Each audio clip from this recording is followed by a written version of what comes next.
Hi all, my name is Katie Boothby-Kung, and I'm the host of Talking Purpose, a podcast where we dive deep into what it takes to build an epic, sustainable, and social impact brand. I fell in love with the idea of social entrepreneurship in university when I started my first small batch skincare social enterprise. From there, I was able to build social entrepreneurship tools and programs at Shopify, and now I'm the director of sustainability at a thriving digital agency called Creative Currency. During this journey, I've learned two things. Sustainability in business can be intimidating, and talking about it is tough.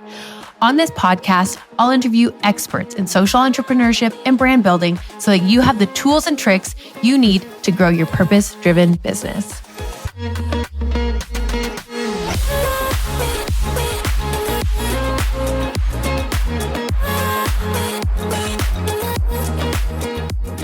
Hello, everyone, and welcome to another exciting episode of Talking Purpose, where we dive into the heart of what makes businesses thrive with purpose.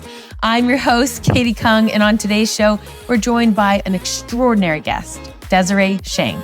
She's the co-founder of Just Startup and Brims Hat Co. And together, her e-commerce savvy gained at Shopify and through working with major brands, Desiree is here to share her entrepreneurial journey and how her passion for sustainability and community is making waves in the business world. Desiree will share her expertise on common startup pitfalls, the value of community, and must-have strategies for increasing online presence and sales, especially on social media. Plus, you don't want to miss her insights into the importance of creating a converting website and truly understanding your target audience. Before we dive in, if you haven't had a chance to download my free business tools resource, do that now. It includes my favorite tools to help you streamline and scale your business because more profits means more impact. So head over to sustainabilityco.me now to download.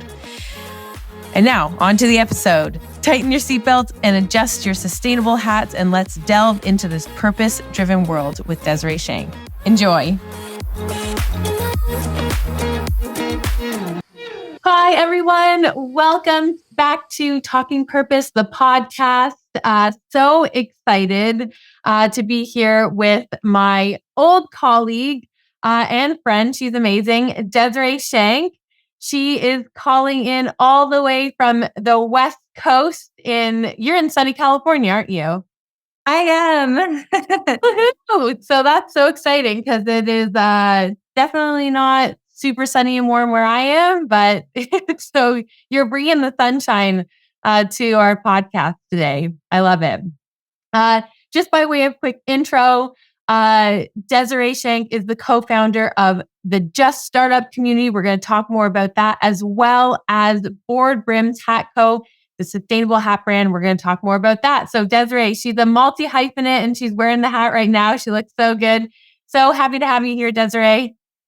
Thank you so much for having me here, Katie. And so good to see you after all these years. I know, my goodness. It's crazy.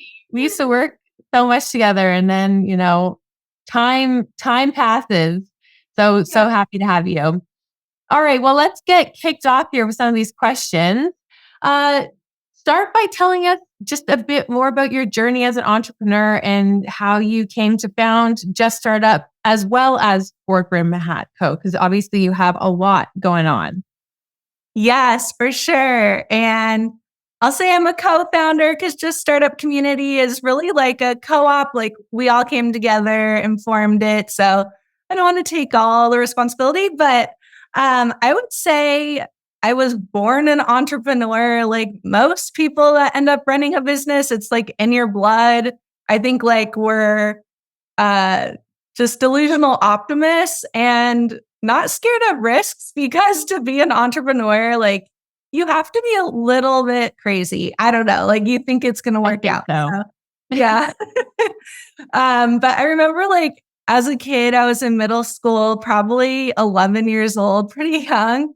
I would go down to Mexico and buy these little cassette tapes, like before there were CDs, there were tapes. I don't know if I was listening, but maybe they'll age me. But I would, good. I would get these tapes and I'd bring them back to school and I would sell them to my friends for profit. And I just like loved it. I was so fascinated about making money. what could I do as a kid to make money? I would have like garage sales. And like looking back, I'm like, how did I even pull that off? Like putting signs up and like selling random stuff. Like, I don't know. I don't feel like little kids are doing that these days, but we had like paper routes and different things back then.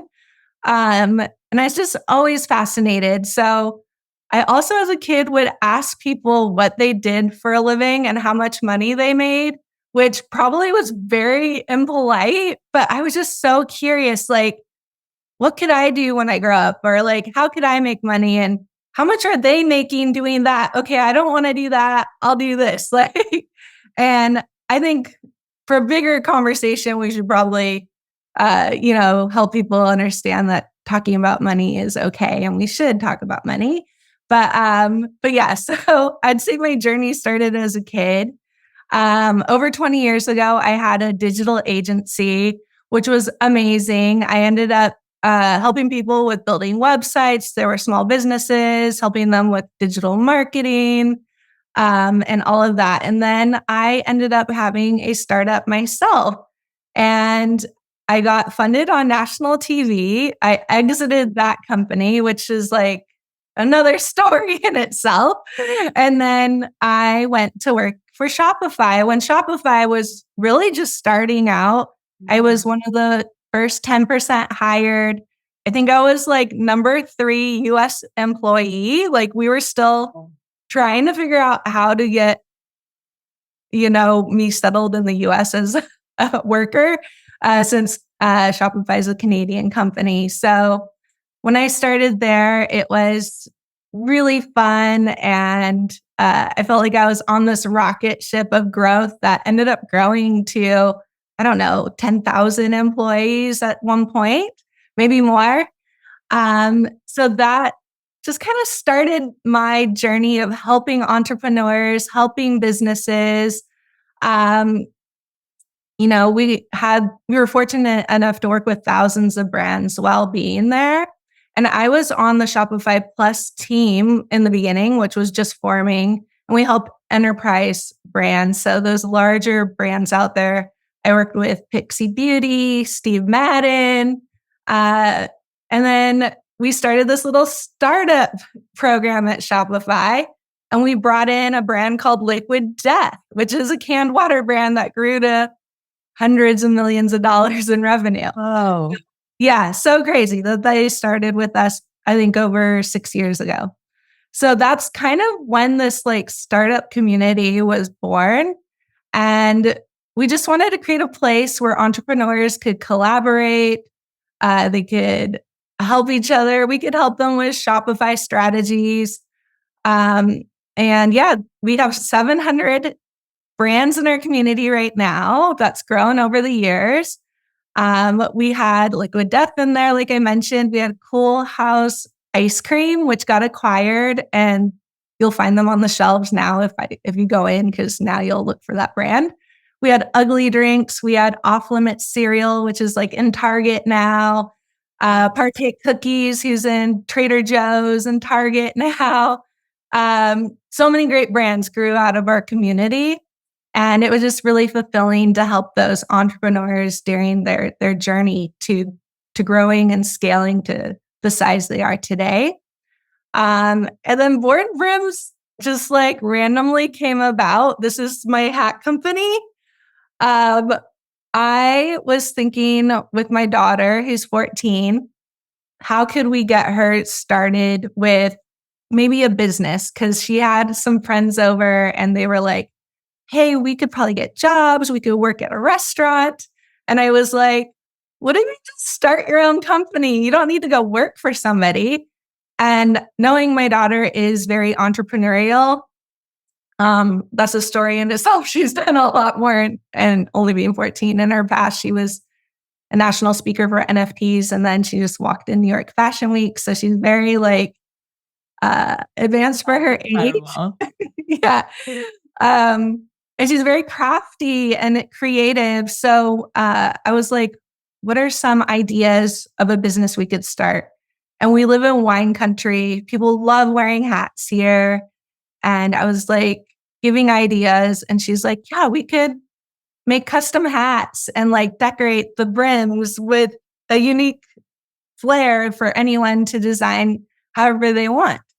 So we started researching how to start a hat business, and that's kind of how it started. We knew we wanted it to be sustainable and locally sourced and have all of those things that are so important. But yeah, that's how that came to be. I love it. I love it. So obviously you're super busy. You have lots on the go. You're an incredible mom who's teaching your children how to be an entrepreneur, which is so amazing. I think that's so cool. And like, what a lovely thing to do as a family together as well. And so looking forward to hearing more about that. But let's dive in. So obviously the two businesses are very different. They have different missions and things like that. And you spoke quite a bit about, this idea of community. So let's talk more about this Just Startup community. So it aims to empower entrepreneurs from all over. So tell us more about it and what entrepreneurs can expect rather from a community like this and working with you and your team. Yeah, I'd love to. So I would say this community was started to truly help startups and entrepreneurs just entering this journey. And the unfortunate statistic is that 90% of businesses fail. And we saw that a lot at Shopify. People would start up their free store subscription. You could start, with that free plan to set up a store. And then once they figured out how to set up a store, which, can be a challenge in itself, but Shopify does make it super easy. Then they'd have to figure out, how do you go from A to B? Like, now you have a store. What does that mean? And you really don't have a lot of resources if you're a solopreneur to figure that out, if you don't have a team, or you don't have a community to lean on. So we really wanted to create a space where startups and brands can come together and collaborate. So learn from each other. Like, hey, what's working right now? What did you try? Or did you get funding? Where did you get funding? And put those pieces in place. But also my team, we are experts. We are all e-com experts. Majority of us all came from Shopify, and we worked there for many years. So we know what it takes to build a successful brand. With myself working with some of the largest brands in the world, you learn certain strategies that they're applying to their business that you could easily apply as a startup and really avoid those pitfalls a lot of startups have that ultimately are part of their failure. Not to say failure is bad. I want people to fail and learn from it and move on, but not to be like failing your business and you have to quit. So in our community, it's community first and foremost. Everybody's leveraging each other, but also we have strategies in there for the perfect homepage layout, because there is a psychology to that. The perfect product page layout, because there's also everything that needs to be above the fold, like the checkout button needs to be visible right away, or if you're on a mobile device, it needs to be right where your thumb is, or you're not going to click the checkout button. We have like SEO cheat sheets. We're friends with Neil Patel, so he supplies us with amazing resources. And yeah, that leads me into our like network. We have an amazing network of e-com professionals, marketing experts that are in there sharing their resources. This is a ever evolving industry, so you have to stay on top of it. I have Trav in there who has a watch brand called Flex Watches. It's a sustainable brand as well. And, he's very successful. So he shares his case studies of what he's working on, and we can learn from him. Just so much goodness happening in this community. And then we also offer a brand accelerator. So the community is free. Anyone can join, hop in there. We're in there every day. But if you want a little bit more help and accountability, we have an accelerator, which offers a monthly mastermind We had TikTok on last month in our mastermind, and they're telling our brands about TikTok Shop. And then they offered them a incentive to get on TikTok Shop. And because you're in our accelerator, you were able to do that as incentive where you could get on TikTok Shop before Black Friday. And if you discounted your product 50%, TikTok would actually pay you in cash 50%. So you actually lost no money on discounting. You still got 100% of your revenue. And that was something that if you were not in our accelerator, you wouldn't have heard about it. So those are the types of exclusive things happening in there. We partner with JP Morgan and Clear Co for funding. We partner with different brokers to get you into Target, Walmart, Sam's Club, Costco. We just have like a really impressive referral network. So if you're looking to get into different areas like that, we love helping you, and we're really there to partner with you and build that roadmap. And also, it's only $99 a month, so it's not really crazy. It's a no-brainer. Yeah, no-brainer. I mean, maybe we should charge more, but you should probably join before we decide to do that. Yeah, no kidding. And I can speak from experience, like the network that you and your team has is like beyond anything, because you've seen this over and over and over again. Like to you, watching a business startup it's like, I don't know, watching a rerun of a show, but with just different characters. Like it's the same, not the same all the time, but we'll get into some of these trends. Like, Yeah. I would love to hear, like what are some of the common hurdles and misconceptions that new entrepreneurs face, and how can they overcome them? Like, what have you seen in terms of like early pitfalls that can be so easily avoided? Yeah, I would say a lot of things I realize is brands or startups in general will create a website. They're new to it, so they don't really know how to probably set it up.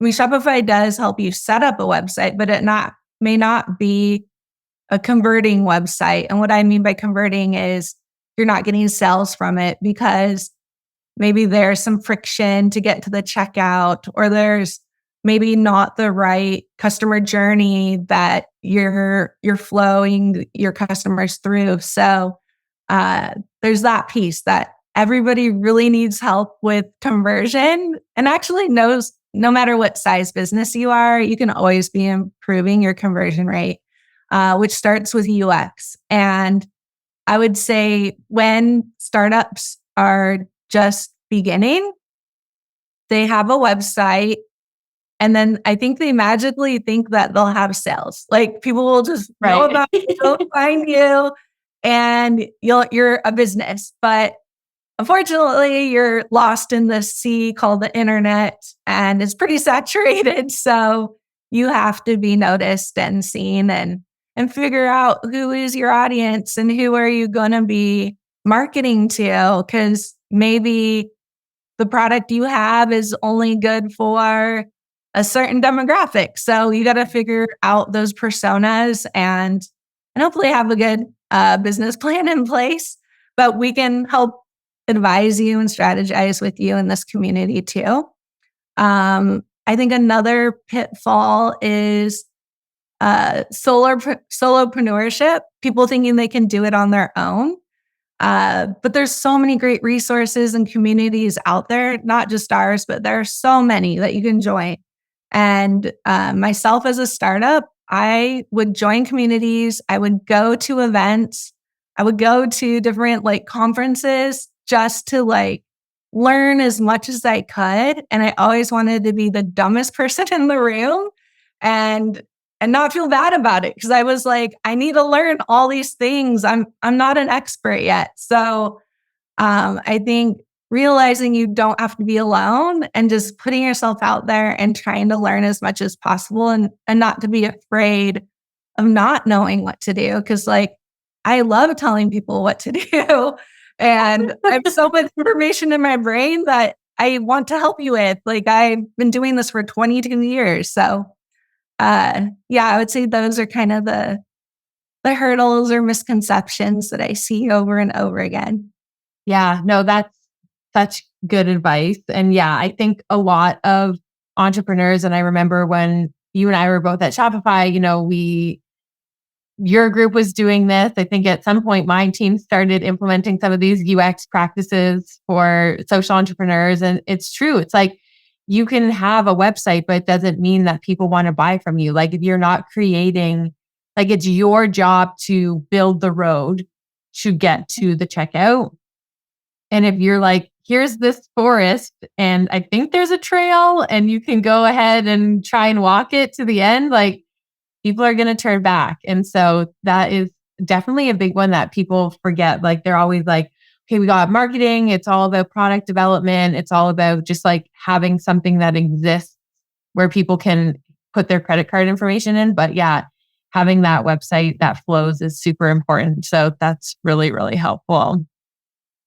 What are some key strategies or tactics that you found most effective in growing online presence and sales? Like, let's step maybe away from the common pitfalls, but what are some ways that people can implement practices in order to find more success?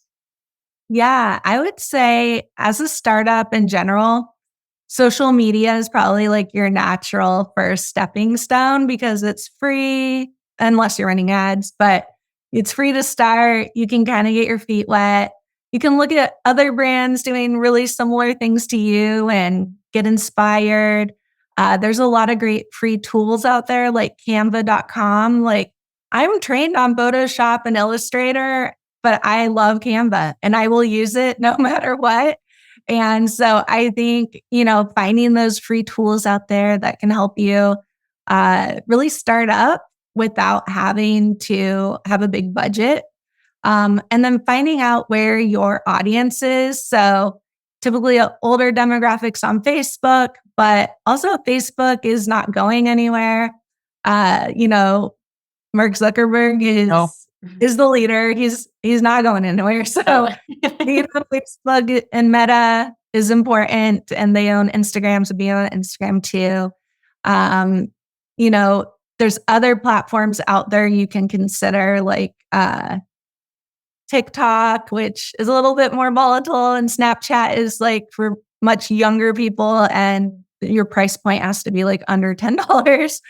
And then I would say, there's X and YouTube and Pinterest and all these places.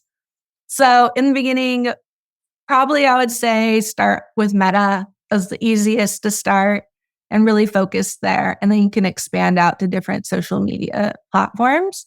All are important. You're going to get visibility in different ways.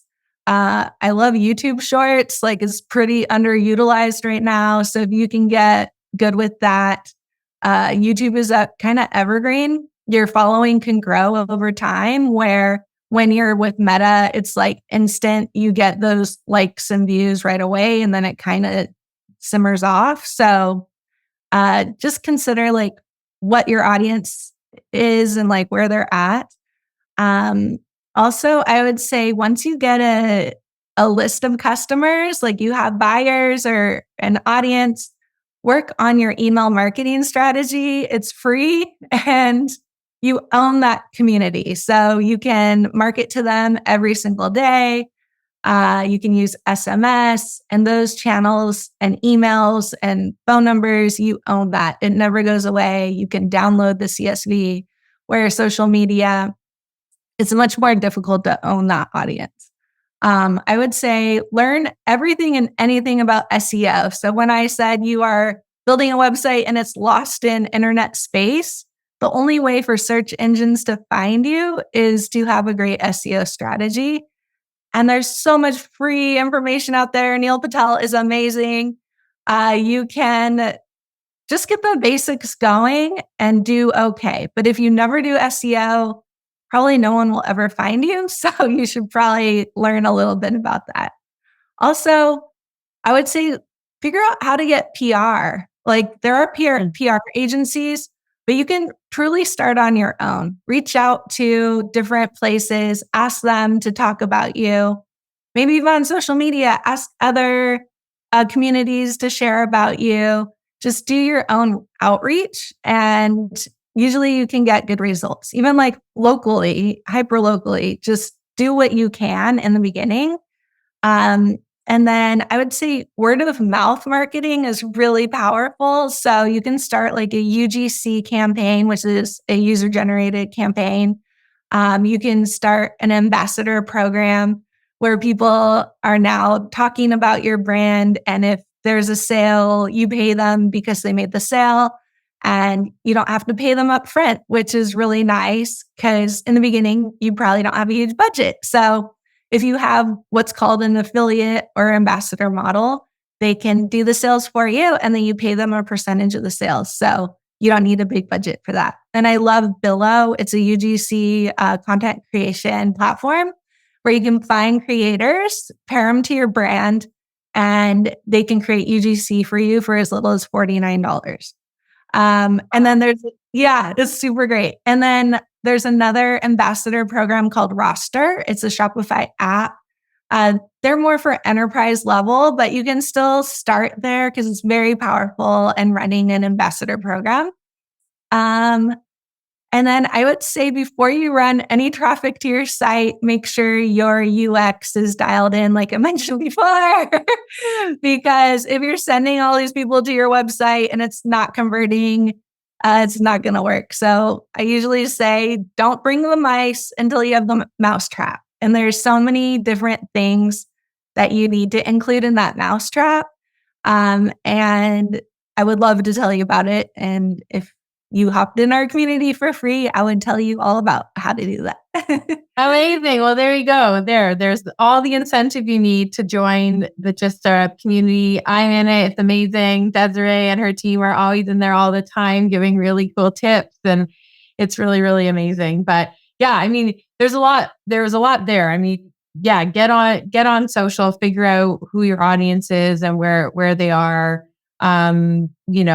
Creating content, whether it's on your own or with somebody else. I like what you said about PR. I mean, I work at a PR agency, so eventually you will want to have it dialed in and reaching out. But, we spoke with Sheena Brady from Tease Tea, and she talked about her DIY PR strategy. And, it's a lot of work. You definitely have to hustle, but it's definitely super doable. If you have the time and the energy to do that, it's definitely something you can do on your own in the beginning for sure. So I love all of this. This is incredible. But shifting gears a little bit, I want to talk specifically about growing a sustainable business. So scaling a business can obviously be a significant challenge. You talked about what was it, 90% of businesses fail. So, it's a pretty steep mountain to climb. But what advice would you give to entrepreneurs looking to scale a sustainable business while maintaining their commitment to environmental and social responsibility?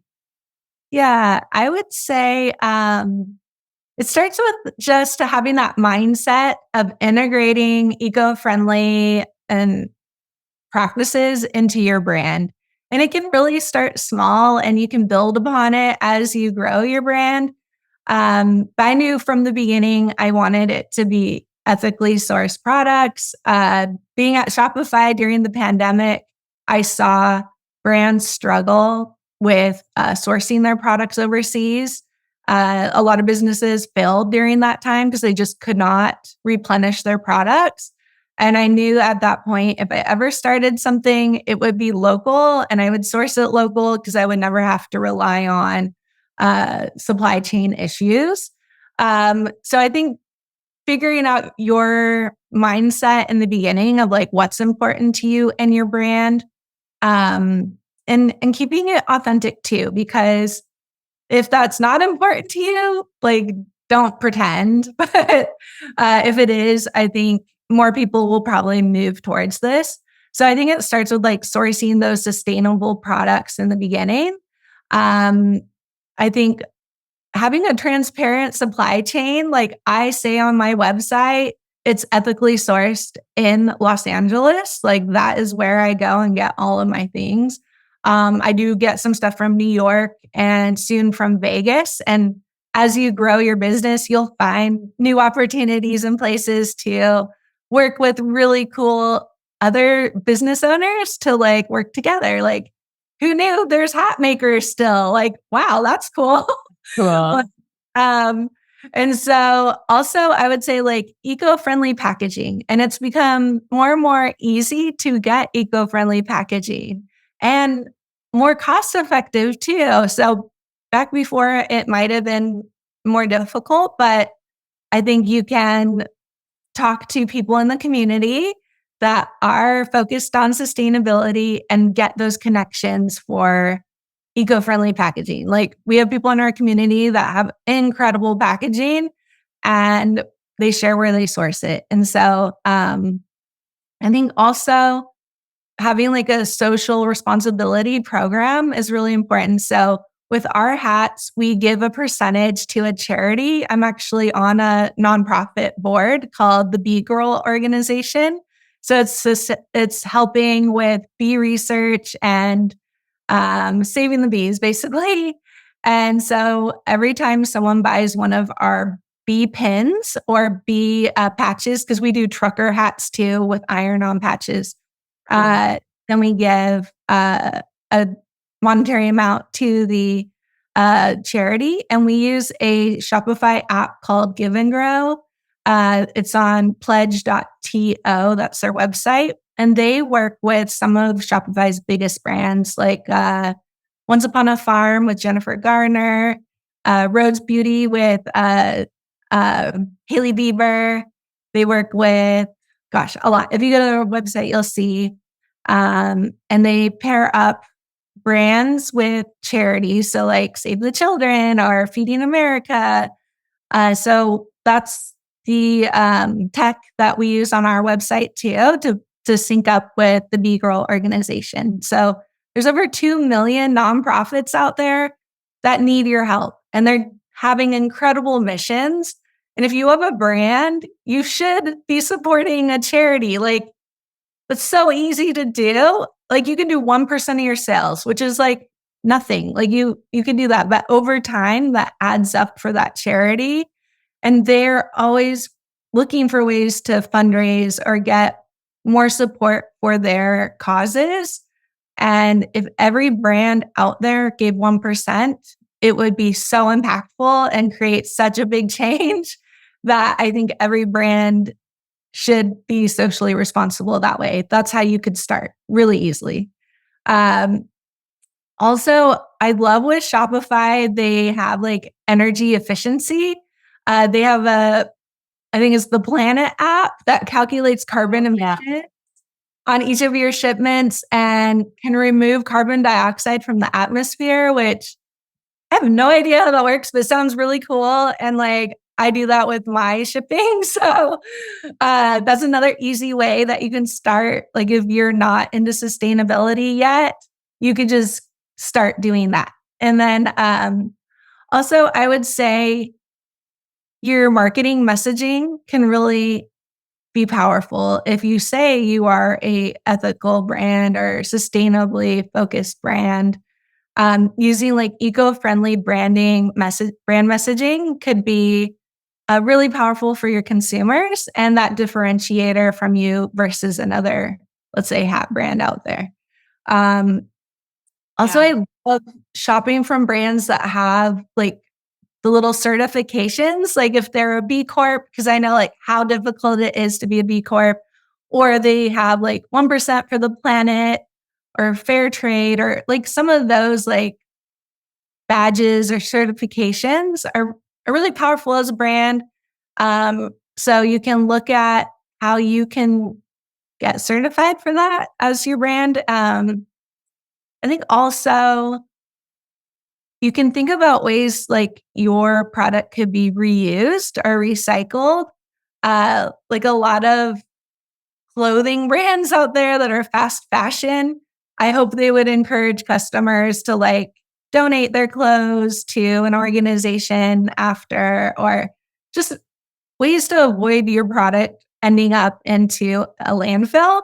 And then I'd also say partnering with like-minded brands or missions and sharing that audience, sharing that reach, because everybody can amplify their brand or their cause that way. Yeah, no, there's a lot out there for sure. And I think that what Forward Brims is doing is really, really interesting. I like what you said just in terms of, having more of that communication around what you're doing and just like to dive a little bit deeper. And you did, but, maybe 3 years ago, it was okay to say like we ethically source or we are environmentally friendly. But now consumers are moving past that in terms of, okay, well, you're ethically sourced. What does that mean? Are you just saying that because it sounds nice, or are you actually ethically sourced? And they're very much asking more about the how and the what.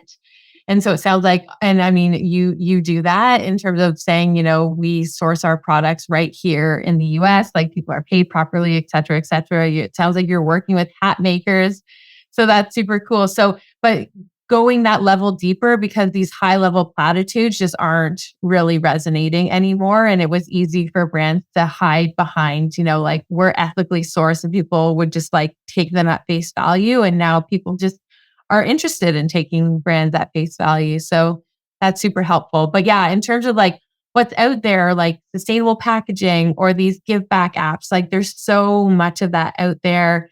We've interviewed a number of sustainable packaging companies on this podcast, thinking about Philip at Arca and things like that. They're really, really incredible. And, not only are they sustainable, but they manage to create these really incredible packaging and unboxing experiences for your consumers and just to elevate your brand. Because, we think about sustainable packaging, we think of these like craft boxes, brown craft boxes. And it's like, ew, like I'm a really fun and funky brand. Like I don't want that. But you're able to now find ways to elevate your brand in a way that is more sustainable through packaging. So that's really, really cool. So yeah, I mean, there's a lot there. There's a lot happening in the sustainability space. So there's a lot to think of. Like my recommendation to folks listening would just be like, you don't need to do it all at once, but maybe like based on who you are as a brand, like thinking about board brims, how you manufacture your product is very important to your brand. It's like a core tenant. And so for other brands, like what are those core tenants and how can you align them to sustainable practices? Oh, getting a little tongue tied here. My goodness. I should probably do less talking. That's what it's telling me. No, we want to hear from you. No, no. So as someone who has experience in both e-commerce and building a community of entrepreneurs, what do you think are some key trends and opportunities in the coming years? I mean, like we talk about sustainable packaging, we talk about give back. Like, do you see those growing bigger opportunities for brands, or is there something even outside of what we're seeing today that you think might be a trend in the future? I think, social responsibility programs, it's still new. Like we just had Giving Tuesday, which started in 2012.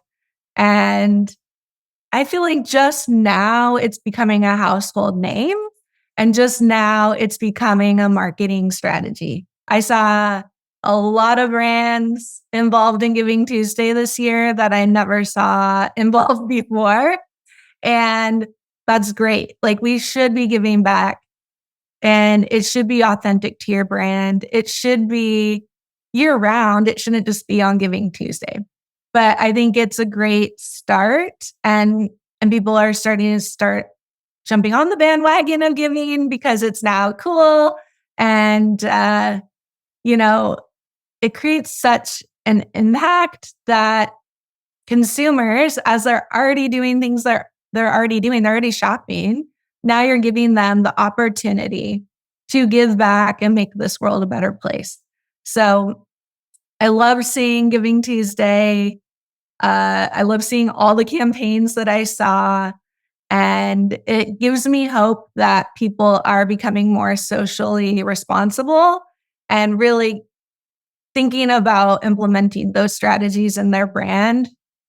I know probably it's because now it's a marketing strategy, but at the end of the day, they're still giving back and more people are learning about how important it is. So I really see that trend getting bigger and bigger. Uh-huh. Yeah, I think that makes a lot of sense because I had the same feeling around this Giving Tuesday.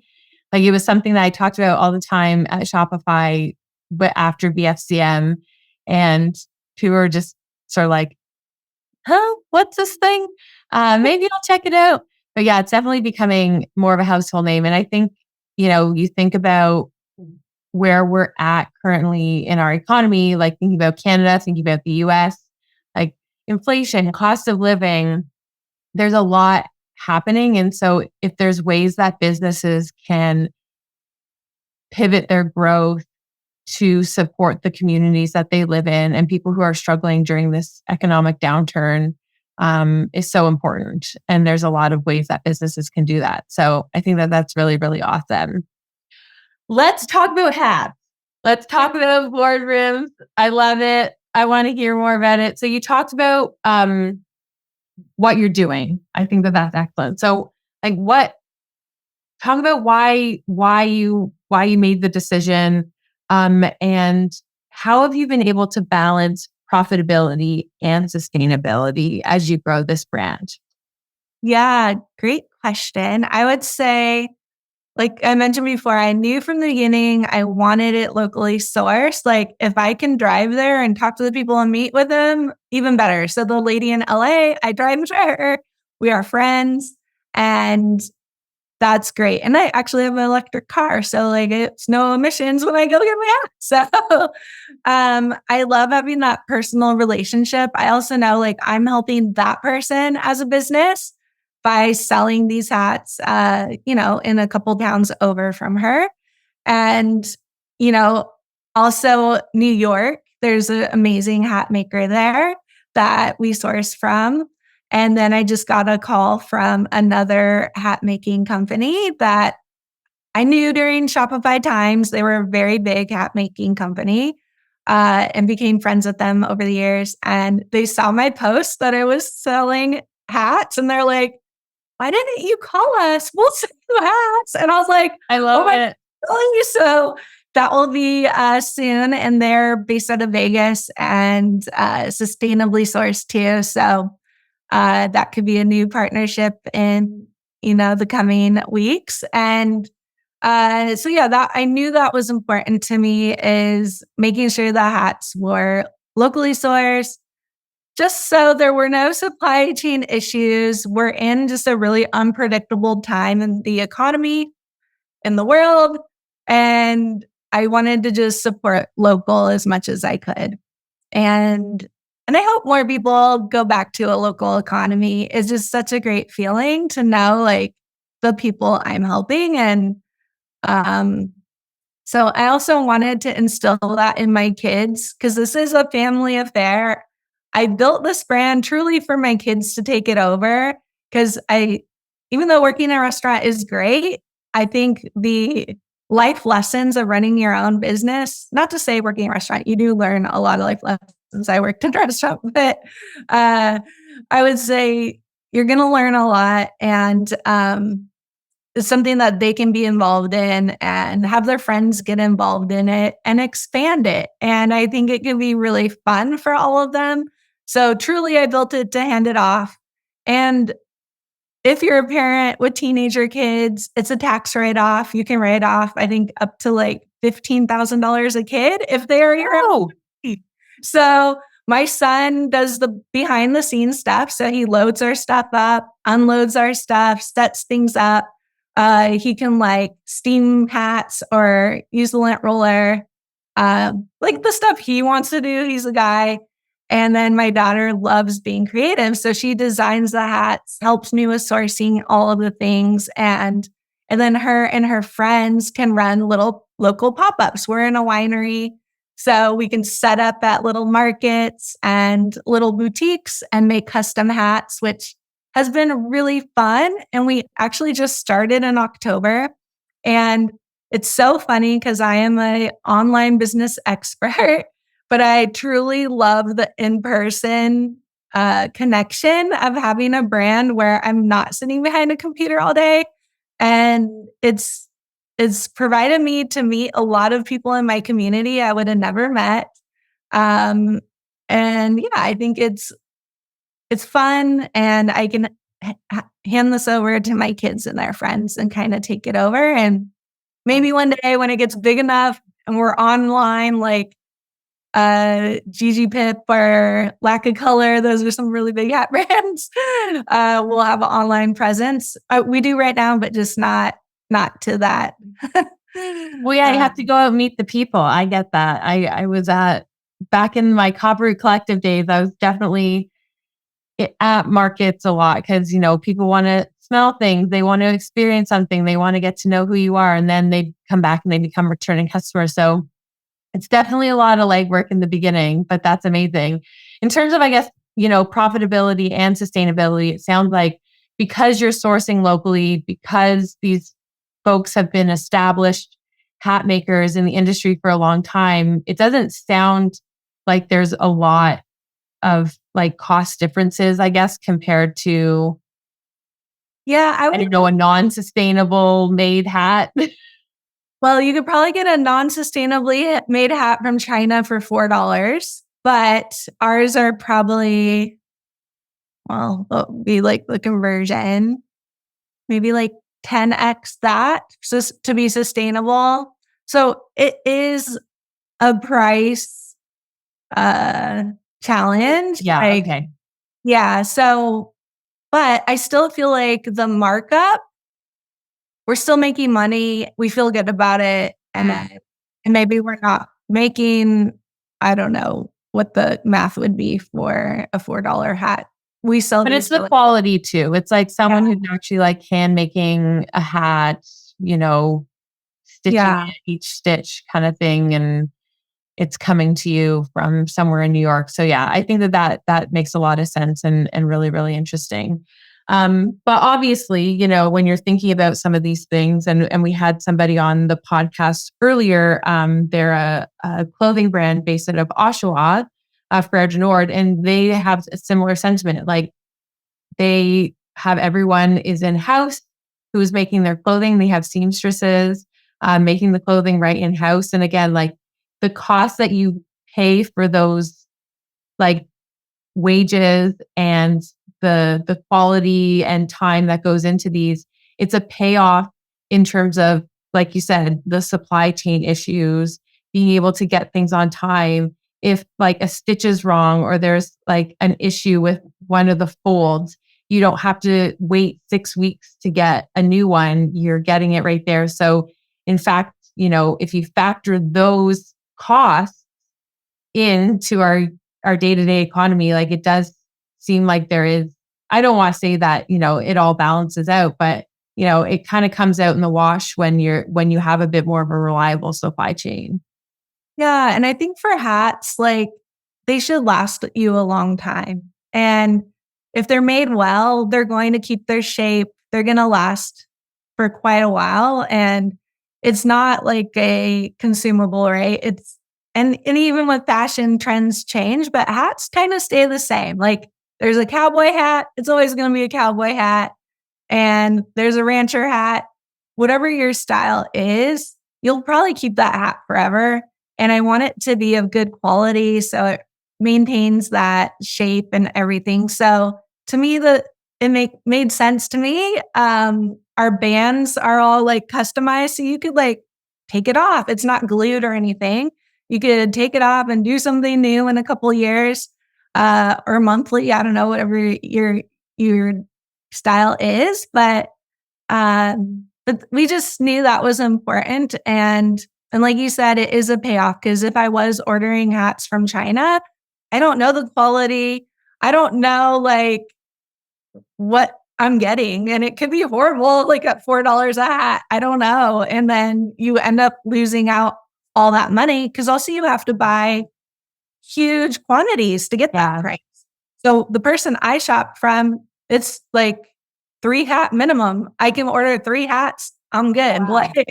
So that's also easy for me starting out a business. I don't have to order 500 manufactured hats to start a business. I can like go and feel them and look at them and say like, okay, I want 3 of these. And, eventually as we grow, I'll order more and more. But in the beginning, you don't have a big budget. So you have to figure out like all these cost saving things. And like you said, like I probably am saving money by getting better quality, knowing where it's coming from.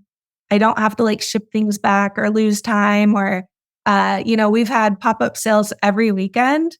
And after the sale, I can call her and be like, okay, I need like 5 more of these. And she's like, all right, I'll get it ready for you. Like, it sounds that's perfect. Small business, but it's really fun. And like,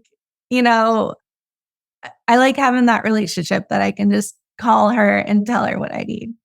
Yeah. And that's so important too, right? Like creating partnerships, creating these collaborations, it goes a long way in business, especially, if there is something that you need to send back or something that you need to order custom, like you have these relationships. And I think in a digital age, we take that for granted a lot of the time. But it's something that shouldn't be forgotten for small businesses. So, yeah. go ahead. You can also like make me kid sizes. Like these hats are size. So like, I was like, oh my gosh, we can do little kid parties because she can customize the size, right? So we might move into like party planning. Oh my gosh, that's so fun. Kid parties. I love that. That'd be so awesome. Just like jewels everywhere. That's what I would do as a kid. Just like all of the jewels. Yeah. They can decorate it themselves. Like we could supply all the fun stuff and they could do a little hat party. Oh my gosh, that's so fun. I love it. So I guess I was just going to say, what are some exciting projects coming up in the future? But it sounds like it might be kid parties, but are there like anything else or any other tips that you want to share with our listeners as we wrap up here? Yeah, I would say evolving the brand. So like I mentioned, getting into parties. So birthday parties, we can now do kid sizes. Girls' night out, we can do hat parties where we supply all the fun stuff. And, kind of like when you get together with your girlfriends, you can do this. I actually just had a really exciting call with an organization called Founder Made. They do an event twice a year in LA and New York. You'll have to look up Founder Made. They bring founders together. So they had like the founder of, I think it was like Our Place and Avi. They come and speak, and then they offer some really great incentives to brands. So they really wanted to collaborate with Just Startup. And so we'll be a part of their community now and having conferences with them and maybe like highly curated events where our community and their community can come together. And so that's something we're going to work on. Partnerships in general, like anyone who wants to like collaborate with our 700 brands, we're looking into doing some like fun curated events and it seems like it will be in LA and New York right now. So that's awesome. Tyson. I love it. That's so amazing. Well, I'll have to keep my eyes peeled for those. And you'll have to come to New York for me because I'm a little bit far from LA. So that'd be a lot of fun. Are there any like last parting words? How can people get onto the Just Startup community? Tell us more about that. Yeah. So Just Startup is a website. You can go to juststartup.community. Super easy. And you can join for free. If you are interested in the Brand Accelerator, you can check out that page and sign up for that as well. I think it says like apply for accelerator. And then I would say, because my focus is startups and I wanted to give tips and tricks for people just kind of starting out and figuring out and navigating this whole landscape of starting a business and sustainability. I would say my like one piece of advice is just start, because even let's just start up, but just start. And along the way, you're going to learn a lot of things. And I would say you're going to fail, but fail fast, get back up, keep going. An analogy I like to use is when you're a baby, you don't know how to walk yet, you're crawling, and you keep getting up to try to walk, but you keep falling down. But you never see a baby just sit there and say, yeah, I guess walking isn't in my cards. I'm going to give up and just be a permanent crawler. I think, look at that. Eventually you're going to walk. Eventually it's going to happen. It just takes time. So don't give up. Find people that you can have as a community, and hopefully it helps you fail faster.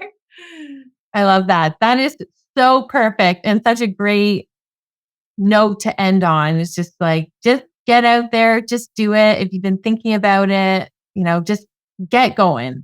I love that. So where can people find you on the socials if they want to reach out? Desiree, where's best to find you? Yeah, I'm on LinkedIn under Desiree Shank. You can find me on Instagram at Desiree Shank. It's private, but feel free to request me. You can send me a note so I know that you're not a bot. And then, but those are probably the best ways to find me right now. And Board Brims, so it's at BORD Brims. That's a public account if you want to take a look at our hats, and you can message me there because I'm managing that account, and that's on Instagram. Amazing. Okay, well, go reach out to Desiree, everyone. This has been so incredible. Thank you so much, Desiree, for your time. We really, really appreciate it. Thanks, Katie. So great to see you. Yeah. Thank you all for listening. If you're interested in learning more about social entrepreneurship and building a sustainable brand, I invite you to head over to sustainabilityco.me for more episodes and valuable resources to help you launch and amplify your purpose-driven brand. Resources range from supply chain help to impact storytelling and marketing tools.